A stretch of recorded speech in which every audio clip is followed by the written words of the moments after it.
तर hello friends, नमस्ते, जय भीम. तर आता तुम्ही बघू शकता आम्ही मॉर्निंग एक्सरसाइज करायसाठी आलो होतो. मी रोज येतो. माझ्या भावांनासुद्धा मी आता तयार करतो जरा फिटनेस यांचा. तर बघू शकता पूर्ण आता थोडंसं उजळलेलं. आम्ही सकाळी 6:30 वाजता आलो जेव्हा थोडा अंधकार होता.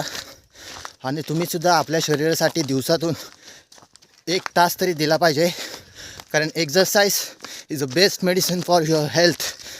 व्यायाम करणे गरजेचं आहे आणि प्रत्येकाने केला पाहिजे. आत्ताच्या वयामध्ये केलात तर पुढील आयुष्यासाठी तुम्हाला तुमचं शरीर चांगलं साथ देईल, लक्षात ठेवा. आणि थंडी असली तरी थंडीतून उठता आलं पाहिजे, डिसिप्लिन ठेवता आली पाहिजे. तर आपल्या भावांना मी रोज आणतो धावायसाठी. धावल्यानंतर एक्सरसाइज करतो 1 अर्धा तास. बघू शकता. आणि तुम्हीसुद्धा आमच्याकडून थोडासा मोटिवेशन घ्या आणि उद्यापासून रोज सकाळी उठून रनिंगसाठी थोडा स्टेप बाय स्टेप इम्प्रूव्हमेंट करा. पहिला चाला, थोडा स्टेप बाय स्टेप रनिंग करा. तर असंच मोटिवेशन मी देत राहीन. तर व्हिडिओला लाईक करा आणि शेअर करा. जय हिंद.